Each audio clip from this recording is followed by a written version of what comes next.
In this film, Helen is chasing criminals, rescuing people. She wants to be there for everybody. It's amazing to see Helen, doing what she does. Her moniker is Elastigirl. Elasticism allows her to do many more feats than we saw in Incredibles. I love seeing Helen take center stage. She's the first one in terms of this plan to get the supers legal again. So there's a lot riding on her shoulders. Helen is initially reluctant to return to work because she's worried about the family. What do you say? What do I say? I don't know. When Bob reassures her that he's got this covered, she takes him at his word, and she's completely consumed by the work. Bye, sweetie. She does check in on the family. When Dash calls her looking for his sneakers, she takes the call. I can't find my high tops, and Dad can't find them either. But he won't call you and ask, so I am. Do not call your mother! Dash, honey, can't talk right now, but look under your bed, okay? I think any mother can relate. If you have a profession that you care a lot about, you put your all into that, but it doesn't diminish your love and affection for your family. I just thought it was kind of cool. What was? Fighting crime as a family. It was cool, but it's over. The world is what it is. We have to adapt. Seeing an old television with snow on it, I found a bunch of images, and then that led me to op art fashion from the early 60s. Black and white and gray and white, bold stripes. Even just a simple wool with flecks of white and black that looked like snow if you zoomed in. It's a scream. She's very 60s mod. The rest of the world seems to be circling somewhere around 56. Her clothing choices are so bold. She's got that little mod mini dress, the high boots. I think it suits. For someone as diabolical as that, you'd always have to be a few steps ahead. So maybe it's fitting that she's also a few steps ahead in fashion. That tweed swing coat that she has, I also really actually do want that. She is not all rosy and perfect. I like that she's a female bad guy. You're a genius. Oh, shucks. Evelyn is a genius, hopefully, who can be converted at some point to doing good. Wow. Come on, get yourself together, Karen. Void is one of the young supers who's been hidden. Who she is against the law. The group of supers that Void is a part of, they're all this little ragtag bunch who's trying to figure out where they belong. I felt like an outcast before, but she gets brought into the fold with other people like her. She fangirls, and Elastigirl is her hero.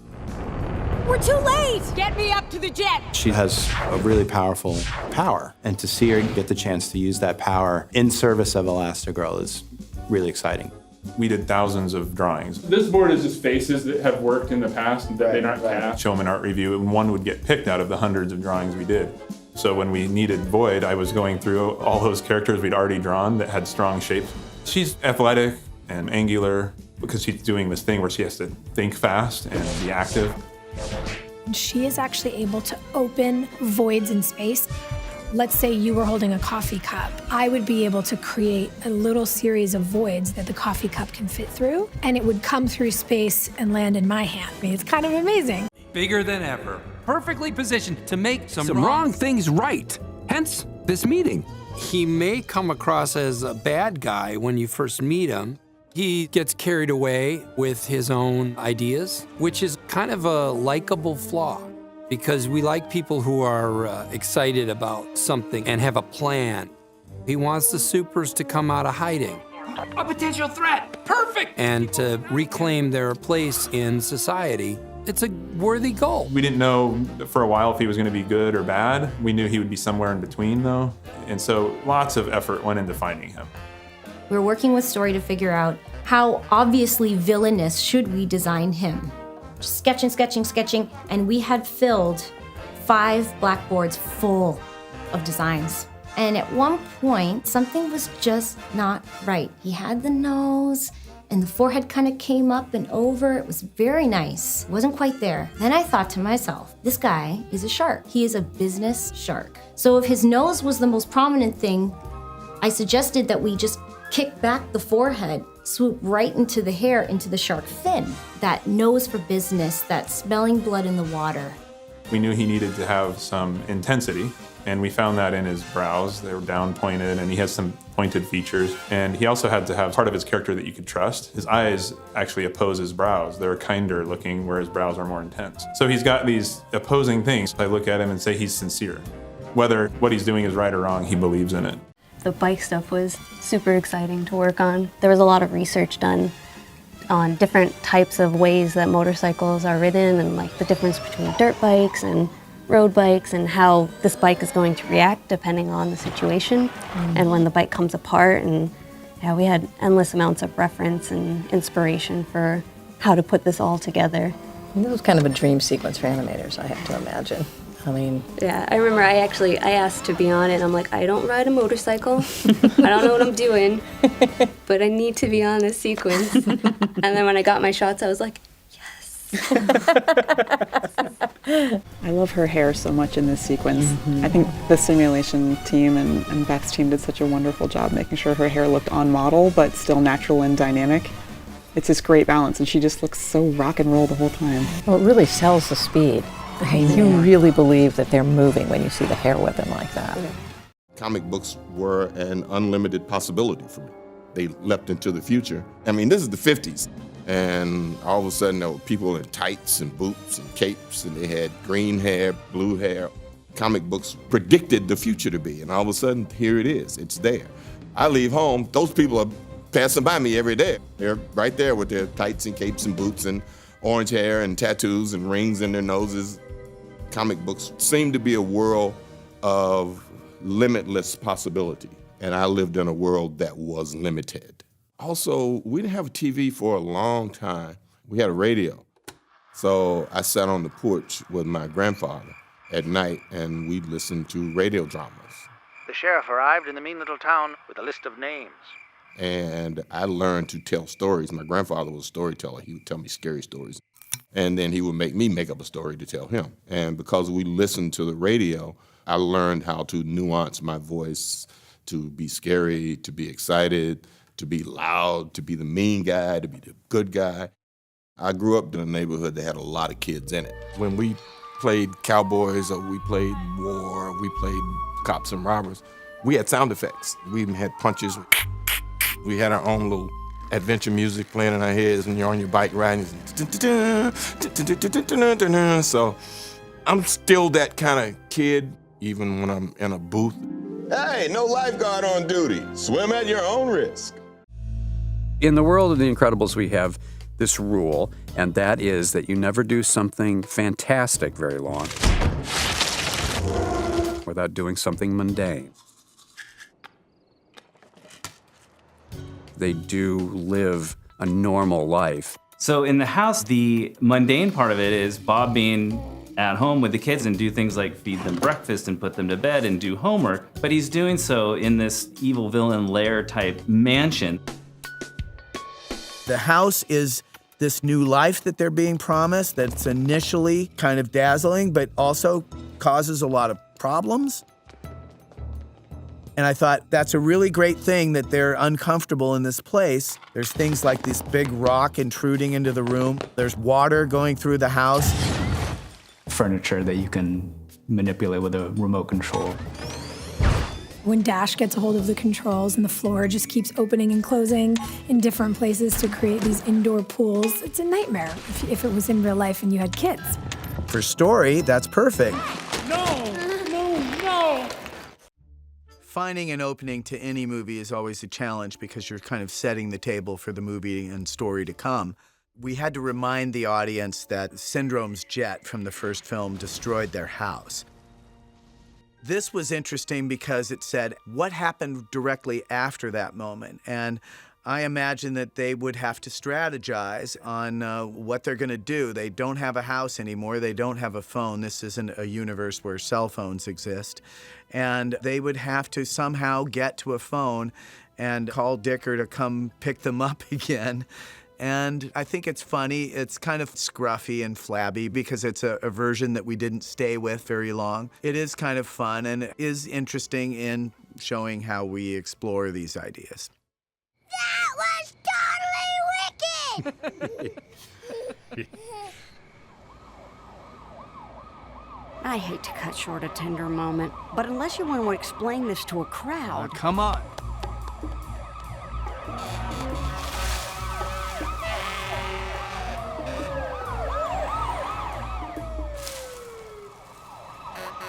plan to hide in the bushes of the Sprattlings' backyard? I suppose you think the Cullys have better bushes. And no, this is not my plan. We need to get to a phone, right, to call Dicker? Right. Well, the nearest We're not payphone gonna is... hunt for a payphone, are we? What do you think we should do? Knock on the neighbor's door wearing our super suits and ask... When they notice I'm gone, just say I went to call Dicker, okay? Okay. That's not gonna affect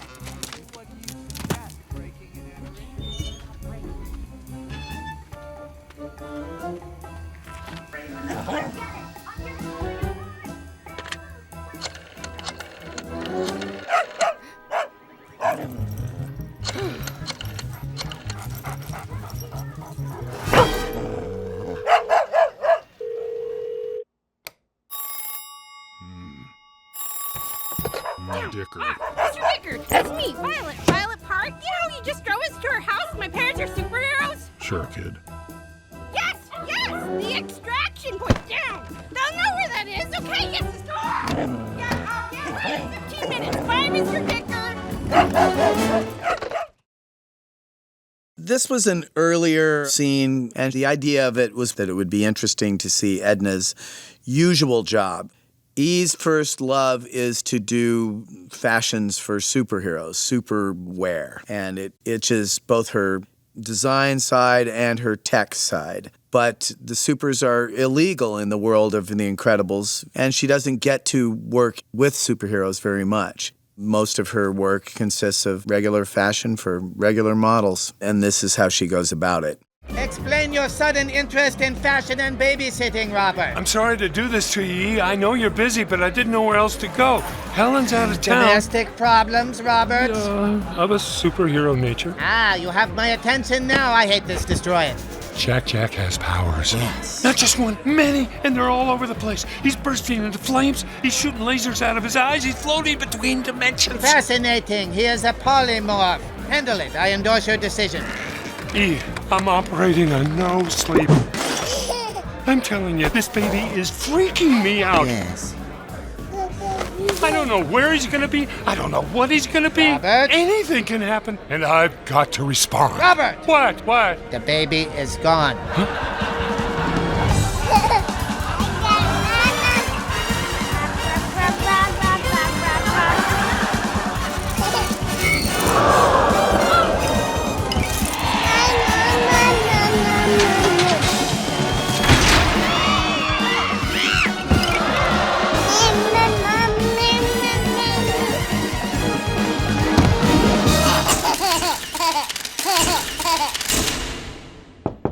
What is it, Humphrey?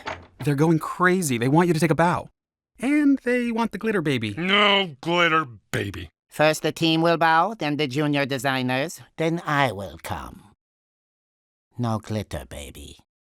You see what I'm dealing with? Is he going to be liquid or fire lasers or turn into a beach ball? I don't know. And if I don't know what he's going to be, how am I going to contain him? You got to help me. You need to simultaneously protect the baby and the surroundings and track the baby's movements should he disappear from view. You are lucky, Robert. I am intrigued. For those who don't remember, Honey is Frozone's wife, and she's never seen in the first film, but she has definitely heard. We are talking about the greater good! Greater good? I am your wife. I'm the greatest good you are ever gonna get. We thought that it might be fun if we introduced a person that you learn over the course of the scene is Honey. You see someone reacting to something outside, and the first thing that she does is she presses a remote and the wall turns around and everyone will go, oh, this is Frozone's apartment, that must be Honey. But we felt like we, A, stayed away from the big action scene too long, and that we were killing the momentum that we were gaining by having this big action scene. And B, we also ultimately decided the off-camera-ness of it is part of the joke. And then Honey can be kind of anyone you imagine her to be.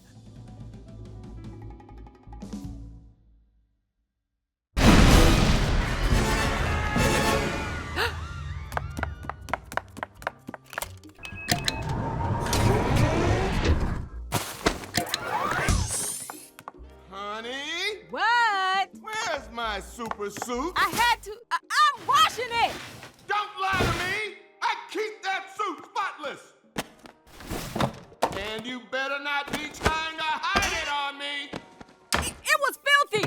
It was next to godliness, clean and ready for action. I'm not playing with you. It was filthy.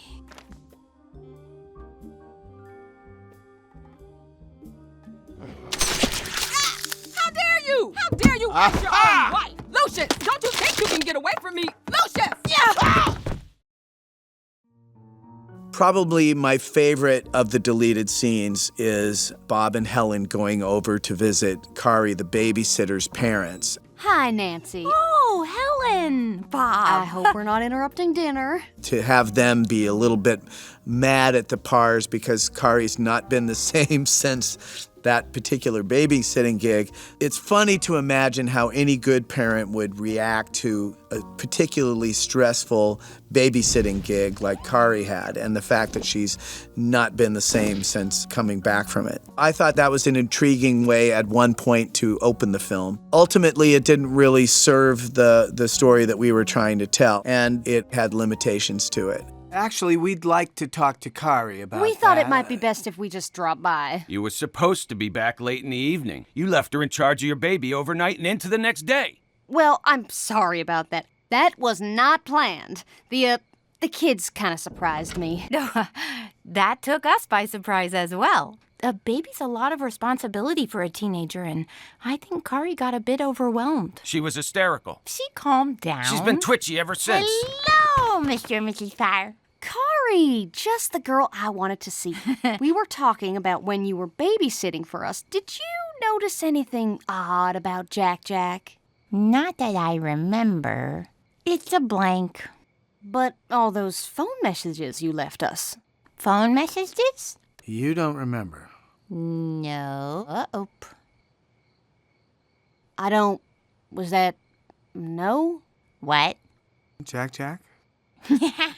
That's what I'm talking about. Twitchy. This sequence deals with an unexpected development at E's house. An earlier version of the plot of this film had dealt with artificial intelligence, and it seemed like it would be good, since E has automated so much of her house, to have the artificial intelligence of her defense systems be corrupted. It just seemed like it would be interesting to have somebody's highly technological house turned against them. I liked Bob having to elude E's defenses. That was kind of the original idea. I'm happy that we went the direction we did with E instead of this, even though this has some cool stuff in it. I've lost control of my security system.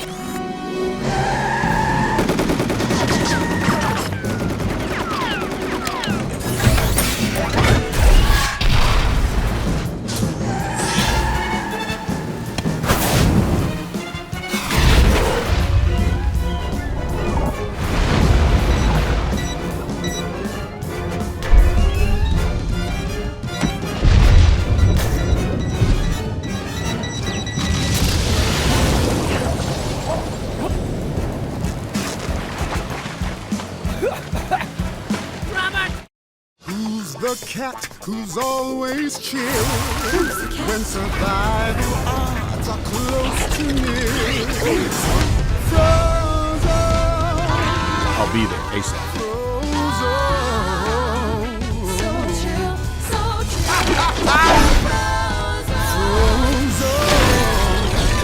Suit up.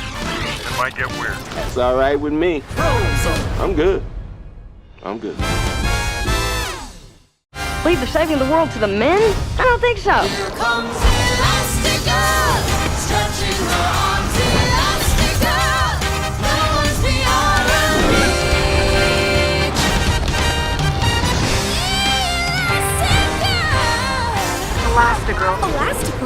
Elastigirl. You can count on me.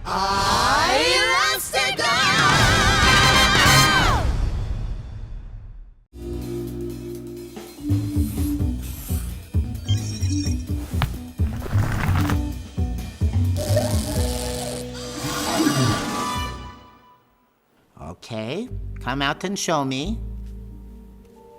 Look it, yes. There it is. The room is yours. They are lucky to be in your presence. Now the turn. Yes, you are a tiny god. Dada's here. Let's show him how fabulous you look. From Disney and Pixar. Jack has power? Yeah, baby! Now, don't miss your chance to experience the Jack powers not seen in theaters. Show me the breadth of your mini power. Fabulous. Yes. Oh my God. See these powers and more in the exclusive all-new short, Auntie Edna.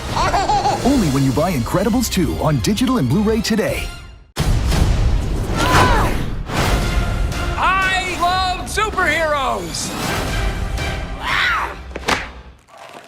Is she having adolescence? Suit up.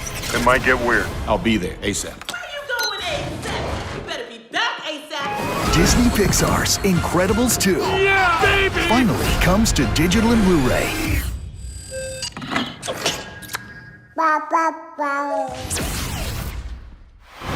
Where's Mom? She's at her new job doing hero work. So things haven't spiraled out of control the moment I left? I've got this. Everything's great. Why would they change math? Math is math. Math is math. And when you bring it home, you'll get Auntie Edna, an exclusive all-new short featuring Jack. Now the turn. Yes, you are a tiny god. Disney Pixar's Incredibles 2. Get it on digital October 23rd. Bring it home on Blu-ray November 6th. Also new on 4K Ultra HD. Hey there, here's today's daily fact. Toy Story 2 was almost deleted when a command entered in the master machine where the animation for Toy Story 2 was stored deleted 90% of the work the Pixar team had done on it. Now fortunately, that is, the film's technical director had a copy she'd been working on from home and much of it was restored. Now click here below to subscribe for more great content.